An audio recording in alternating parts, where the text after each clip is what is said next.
அனைவருக்கும் வணக்கம். நான் உங்கள் ரைட்டர் சீலன். நீங்கள் கேட்டுக்கொண்டிருப்பது பரக்கேசரி ஆதித்த கரிகாலன் பாகம் 1, உத்தமசீலியார் காண்டம், அத்தியாயம் 43. மதுரையை மீட்ட உத்தமசீலி.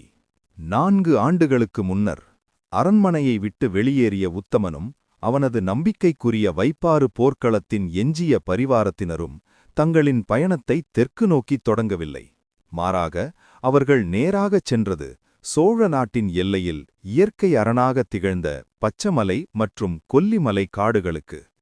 அந்த அடர்ந்த கானக பகுதிகளே உத்தமனின் எதிர்கால திட்டங்களுக்கான தலைமையிடமாக மாறின.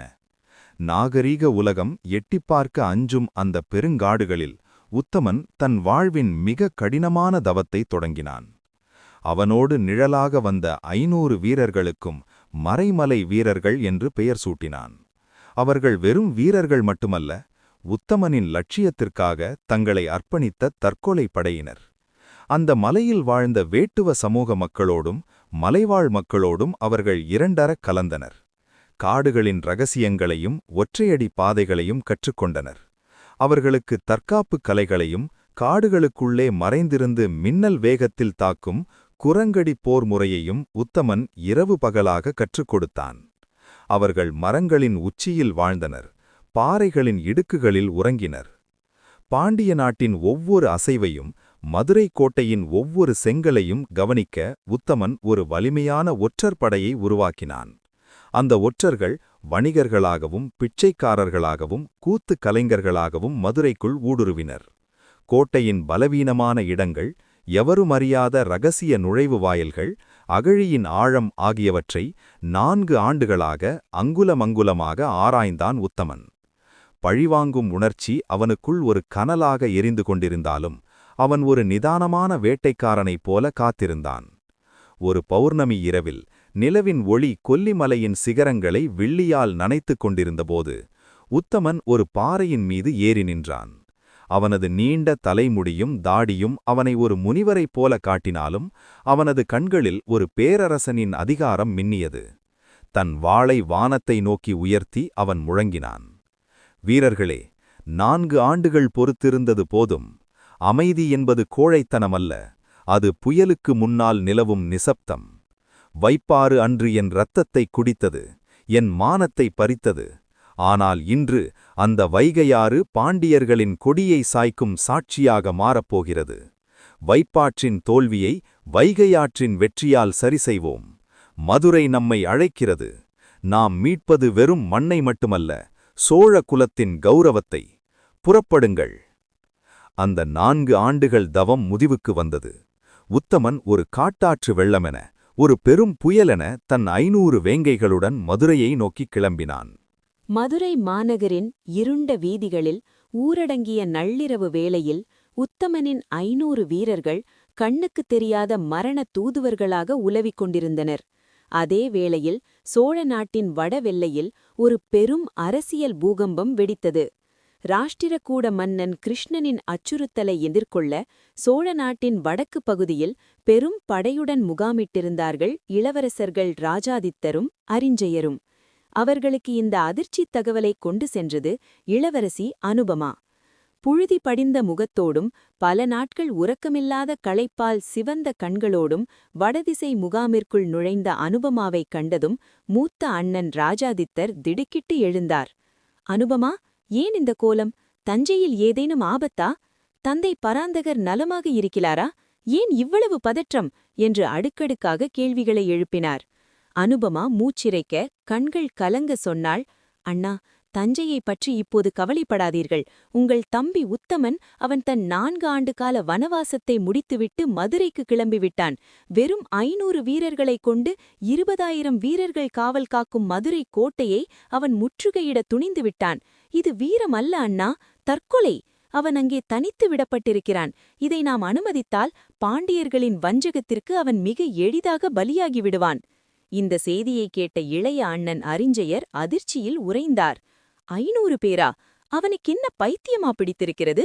தெற்கின் சிற்றரசர்களையெல்லாம் அடக்கி ஒரு குடையின் கீழ் வைத்திருக்கும் ஸ்ரீவல்லபனை இந்நேரத்தில் அதுவும் வெறும் 500 வீரர்களோடு எதிர்கொள்வது முட்டாள்தனமல்லவா?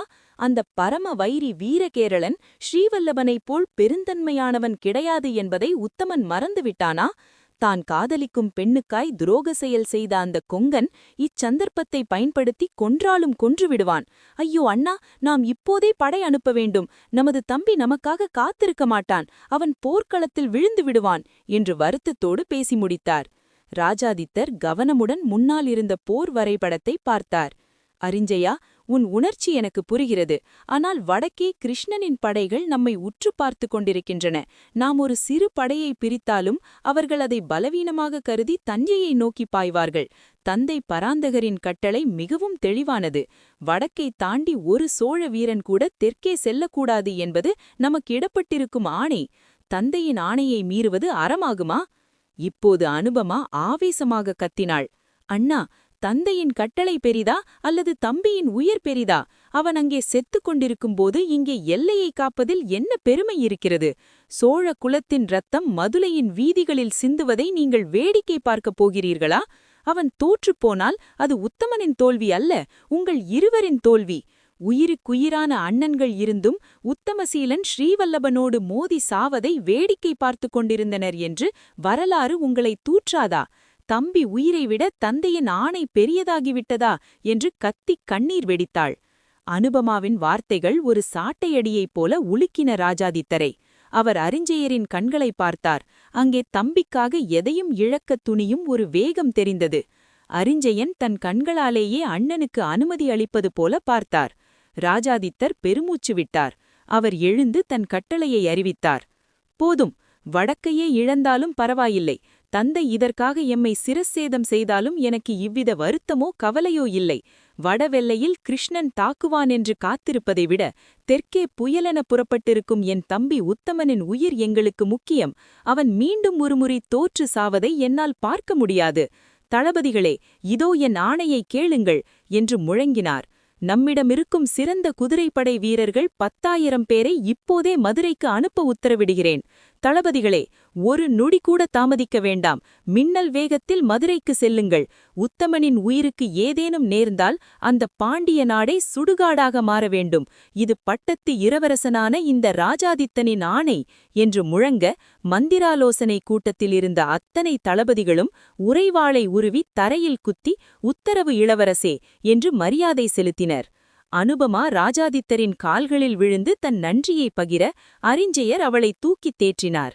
ராஜாதித்தர் மற்றும் அரிஞ்சயரின் கட்டளை கேட்ட மறுகணமே சோழ வடதிசை படையிலிருந்து 10,000 தேர்ந்தெடுக்கப்பட்ட குதிரைப்படை வீரர்கள் தயாராயினர். அவர்கள் கைகளிலிருந்த ஈட்டிகளும் வாள்களும் நிலவொளியில் மின்னின. தம்பிக்காக வடக்கை திறக்கிறோம். இது பராந்தகச் சோழரின் ஆணைக்கு எதிரான போர் அல்ல, இது சோழ சகோதரர்களின் அன்பிற்கான போர் என்று முழக்கமிட்டபடி அந்த 10,000 வீரர்களும் புயலென தெற்கு நோக்கி பாய்ந்தனர்.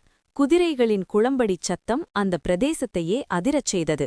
அனுபமா தன் அண்ணன்களை பார்த்து நெகிழ்ந்து போனாள். அண்ணா, நீங்கள் இன்று எடுத்த இந்த முடிவு வரலாற்றில் உங்களை உயர்ந்த இடத்தில் வைக்கும். உத்தமன் இப்போது தனியாள் அல்ல, அவனுக்கு பின்னால் சோழ தேசமே நிற்கிறது என்று உணர்ச்சி வசப்பட்டு கூறினாள். மதுரை கோட்டைக்கு வெளியே 500 வீரர்களுடன் உத்தமன் தந்திரமாக தாக்குதலை தொடங்கிய அந்த நள்ளிரவு வேளையில் வடக்கே 10,000 வீரர்களின் குதிரை குளம்படிச் சத்தம் மதுரையை நெருங்கத் தொடங்கியது. அந்தச் சத்தம் பாண்டியர்களின் சிம்மாசனத்தை பலமாக ஆட்டத் தொடங்கியது. மதுரை மாநகரம் அன்று ஒரு பிரளயத்தைக் கண்டது. யாரும் எதிர்பார்க்காத நேரத்தில் உத்தமனின் 500 மறைமலை வீரர்கள் கோட்டையின் இரகசிய வழிகள் வழியாக உள்ளே புகுந்து குழப்பத்தை விளைவித்தனர். அதே நேரம் வடக்கிலிருந்து மின்னல் வேகத்தில் வந்து சேர்ந்த 10,000 சோழப் படைகளின் வேகம் பாண்டியர்களை நிலைகுலையச் செய்தது. பாண்டிய வீரர்களின் 20,000 படைபலம் தென்னாடெங்கும் சிதறிக்கிறந்தது. மதுரை கோட்டைக்குள் அப்போது வெறும் 10,000 வீரர்களே இருந்ததால் வெளியிலிருந்து வந்த பிரம்மாண்ட முற்றுகையையும் உள்ளே உத்தமனின் நிழல் வீரர்களின் குரங்கடி தாக்குதலையும் சமாளிக்க முடியாமல் பாண்டிய கோட்டை எளிதாக சரிந்தது. நகரமெங்கும் கூச்சல்களும் குழப்பங்களும் வானை பிளந்தன. உத்தமனின் தீர்க்கமான தந்திரத்திற்கும் சோழ சகோதரர்களின் தியாகத்திற்கும் முன்னால் எதிர்த்து நிற்க முடியாமல் நகரத்தின் பாண்டிய படை சிதறியோடியது.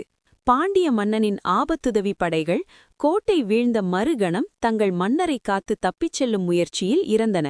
அதை அறிந்த உத்தமன் தன் பரிவாரத்தை மின்னலென செலுத்தி அவர்களை சிதறடித்தான். ஆபத்துதவி படைகள் எவ்வளவு தடுத்தும் உத்தமனை முறியடிக்க முடியவில்லை.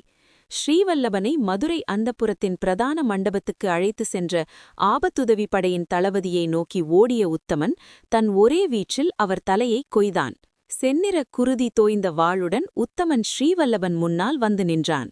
அவனது தோற்றம் அச்சமூட்டுவதாக இருந்தது. 4 ஆண்டுகால காட்டு வாழ்வு அவனுக்குள் ஒரு வேங்கையின் பலத்தை தந்திருந்தது. அவனைக் கண்டதும் மாரஞ்சடையனான ஸ்ரீவல்லபன் அதிர்ச்சியில் உறைந்தான். பின் தன் வாளை உருவி பாய்ந்தான். 2 மாவீரர்களும் அந்த பெரிய மண்டபத்தில் மோதிக்கொண்டனர். வாள்கள் ஒன்றோடொன்று மோதியதில் எழுந்த பொறிகள் அந்த இடத்தையே ஒளிரச் செய்தன. ஸ்ரீவல்லபன் தன் வாழ்நாளின் சிறந்த போர்த்திறமையை வெளிப்படுத்தினான். காண்டலூர் சாலையின் மொத்த வாழ்வித்தையையும் பரீட்சித்துப் பார்த்தான். ஆனால் உத்தமன் ஒரு அசையாத பாறையைப் போல நின்று அவனது ஒவ்வொரு அடியையும் தவிடுபொடியாக்கினான். ஸ்ரீவல்லபா, இது வைப்பாறு அல்ல, இது மதுரை. மதுரையை உனக்கு இந்த 4 ஆண்டுகளாய்தான் தெரியும். எனக்கு 20 வருடங்களாகத் தெரியும். அன்று நீ காட்டிய கருணையை நான் இன்று உனக்கு காட்டப்போவதில்லை. என் குலத்தை அவமானப்படுத்திய உனக்கு இன்று தண்டனை உறுதி என்று கர்ஜித்த உத்தமன் தன் வாளை மின்னல் வேகத்தில் ஒரு சுழற்று சுழற்றி ஸ்ரீவல்லபனின் தற்காப்பை சிதறடித்தான். வாள்முனையை ஸ்ரீவல்லபனின் நெஞ்சுக்கு நேராக உத்தமன் இறக்க முற்பட்ட தருணம் ஒரு கணம் அவனது கை நடுங்கியது. அவனது வீரத்தில் இன்னும் சோழர்களுக்கே உரிய அந்த பண்பு மிச்சமிருந்தது. வாளை நெஞ்சில் இறக்காமல் ஸ்ரீவல்லபனின் தோள்பட்டையில் ஒரு ஆழமான காயத்தை ஏற்படுத்தினான். ரத்தம் பீரிட வலியால் துடித்த ஸ்ரீவல்லபன் நிலைதடுமாறி மயக்கமடைந்து சரிந்தான். கோட்டை வீழ்ந்துவிட்டது தம்பி, தப்பிப்பதே உசிதம் என்று கத்திக்கொண்டே அந்தப்புரத்தை அணுகிய வீரகேரளன் அங்கு நடந்த காட்சியைக் கண்டு திடுக்கிட்டான். ஆபத்துதவி படையினர் மண்டபத்தில் ஆங்காங்கே செத்துக் கிடக்க உத்தமன் தன் தம்பியின் தோளில் வாழை இறக்கியது கண்டு ஐயோ தம்பி என்று அலறியபடி முன்னே வந்தான். மற்றொரு வாயிலிலிருந்து ஓடிவந்த சுந்தரகேரளன் தன் காலகளை தாங்கி தாங்கி ஓடிவர அவன் மடியிலேயே ஸ்ரீவல்லபன் சரிந்து விழுந்தான். தன் தம்பி மயங்குவதைக் கண்டு ஆத்திரத்துடன் பாய்ந்து வந்தான் வீரகேரளன். அவனது வாள் உத்தமனை தாக்க முற்பட்டபோது உத்தமன் சிறு அசைவுடன் திரும்பினான். ஒரே ஒரு வீச்சு. உத்தமனின் வாள் பட்ட வேகத்தில் வீரகேரளனின் வாள் அவன் கையிலிருந்து தெரித்து ஓடி மண்டபத்தின் மூலையில் நின்றிருந்த செண்பகமித்ராவின் காலடியில் போய் விழுந்தது. கொங்கு நாட்டின் மைதானத்தில் வீரகேரளனின் வாழ்வீச்சுக்கு அஞ்சி நடுங்கியது போல நடித்த அந்த காட்சி வீரகேரளன் மனத்திரையில் ஓடியது.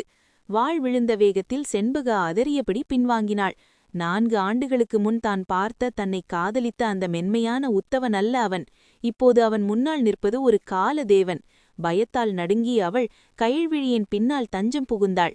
மண்டபமே நிசப்தமானது. அனைவரும் உத்தமனின் அடுத்த நகர்வுக்காக மூச்சடைக்க காத்திருந்தனர். செண்பகமித்ரா, உத்தமா என்று நடுங்கும் குரலில் அழைக்க முயன்றாள். அவளது கண்களில் பயமும் குற்ற உணர்ச்சியும் கலந்திருந்தன. ஆனால் உத்தமன் அவளை ஏறிட்டும் பார்க்கவில்லை. அவனது பார்வை காயம்பட்டு கிடந்த ஸ்ரீவல்லபன் மீது மட்டுமே இருந்தது. செண்பகமித்ரா என்ற ஒருத்தி அந்த அறையில் இருப்பதாகவே அவன் காட்டிக்கொள்ளவில்லை.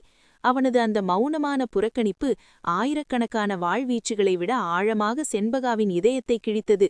தன்னை திட்டியிருந்தாலோ அல்லது தாக்க வந்திருந்தாலோ கூட அவள் தாங்கியிருப்பாள். ஆனால் அவன் அவளை ஒரு பொருட்டாகவே மதிக்காமல் விட்டது அவளை சிதைத்தது. உத்தமன் தன் முகத்தை திருப்பிக் கொண்டு கத்தினான். வீரகேரளா, இது பாண்டிய மண்ணாக இருக்கலாம். ஆனால் இப்போது இது இந்த சோழனின் காலடியில் இருக்கிறது. உனக்கும் உன் அண்ணனுக்கும் இந்த பாண்டிய நாட்டின் சக்கரவர்த்தியாக இருக்கும் உன் தம்பிக்கும் நான் உயிர் பிச்சை அளிக்கிறேன். இது நான் உங்களுக்கு தரும் பரிசு அல்ல. வைப்பாற்றில் உன் தம்பி எனக்கு கொடுத்த உயிருக்கான பிரதிபலன். இதோ உன் தம்பியை இழுத்துக்கொண்டு இப்போதே இந்த இடத்தை விட்டு ஓடிவிடுங்கள். மீண்டும் என் கண்ணில் பட்டால் உங்கள் மூவரின் தலைகளும் மதுரையின் கோட்டை வாயிலில் தொங்கும். போ. வீரகேரளன் மானத்தை விட உயிரே பெரிது என நினைத்தான். மயக்கமடைந்த ஸ்ரீவல்லபனை தன் தோளில் ஏற்றி தூக்கினான். கயல்விழி, செண்பகா, வாருங்கள், கிளம்புங்கள் என்று பதற்றத்துடன் அழைத்தான். எஞ்சிய ஆபத்துதவி படையின் மண்டபத்தினும் நுழைந்து அவர்களை சூழ்ந்து பாதுகாப்பாரணை ஏற்படுத்த சோழ வீரர்கள் அவர்களை தாக்க முன்னேற உத்தமன் கண்களால் தடுத்துவிட்டான். செண்பகமித்ரா எங்கே செல்வது என்று தெரியாமல் திகைத்து நின்றாள். உத்தமனை பார்த்து தன் தவறுகளுக்கு மன்னிப்பு கேட்க அவள் இதயம் துடித்தது. ஆனால் உத்தமன் அவளுக்கு ஒரு முதுகை காட்டி நின்றிருந்தான். அவன் அவளை ஒரு துரிக்காக கூட கருதவில்லை. அந்த குழப்பமான தருணத்தில் கயழ்விழி செண்பகாவின் கரங்களை பலமாக பற்றிக் கொண்டாள். கயழ்விழி, வா இங்கே, நேரமில்லை என்று அவள் இழுக்க செண்பகாமித்ரா ஒரு இயந்திரம் போல கயழ்விழியோடு வெளியேறினாள். அவள் ஓடும்போது கடைசி முறையாக திரும்பி உத்தமனை பார்த்தாள். இப்போது அவன் மதுரையின் அரியாசனத்தின் அருகில் நின்று மதுரையின் மீன்கொடியை கீழே எறிந்துவிட்டு தன் இடுப்பில் வைத்திருந்த சோழர்களின் புலிக்கொடியை அவிழ்த்துக் கொண்டிருந்தான். கொடியின் மடிப்பிற்குள் திருவந்திபுரத்தில் செண்பகா அவனிடம் கொடுத்த அந்த பழைய குறுவாளை உத்தமன் ரகசியமாக வைத்திருந்தான். செண்பகாமித்ரா அதை கவனித்துவிடக்கூடாது என்பதற்காக அவளது பாத கொலுசின் ஓசை முழுவதுமாக அடங்கும் வரை அவன் காத்திருந்தான். அவள் சென்ற பிறகு அந்த அரியாசனத்தில் அமர்ந்து அந்த குறுவாளை எடுத்து முத்தமிட்டான். இந்த வாழ்வும் வெற்றியும் உனக்கானது செண்பகா, போ, இது என் ஆசையல்ல, விதியின் ஆசை. மூவரில் எஞ்சியிருப்பவர்களை மணப்பாய் என்று ஸ்ரீவல்லபன் சொன்னான். மூவரும் எஞ்சிதான் நிற்கிறோம். காலமா என் காதலா என்பதை அந்த கடவுள் தீர்மானிக்கட்டும் என்று அவன் வாய் முணுமுணுத்தது. மதுரை கோட்டையின் உச்சியில் 4 ஆண்டுகளுக்குப் பிறகு சோழர்களின் புலிக்கொடி கம்பீரமாக பறக்கத் தொடங்கியது. வடக்கிலிருந்து வந்த 10,000 வீரர்களும் உத்தமனின் 500 வேங்கைகளும் எழுத்திய வெற்றி கோஷம் வான்வரை எட்டியது. வெற்றி பெருவிழாவின் பெருஞ்சோற்று வைபவங்களில் மதுரை திளைத்திருக்க உத்தமன் மேல்வானத்தையே வெறித்துக் கொண்டிருந்தான். இரவின் நிலவு வெளிச்சத்தில் அவன் கையில் அந்த குறுவாள் மின்னிக் கொண்டிருந்தது. மதுரை மீட்கப்பட்டது. சோழ பேரரசு மீண்டும் நிலைநாட்டப்பட்டது. ஆனால் உத்தமனின் இதயம், அவன் இதயத்திலிருந்த காதல், அந்த காதல் அவனது பார்வையிலிருந்தே நிரந்தரமாக மறைந்துவிட்டது. அவன் வென்ற மதுரையை விட அவன் இழந்த காதல் பெரிதாக தெரிந்தது அக்கணத்தில். தொடரும்.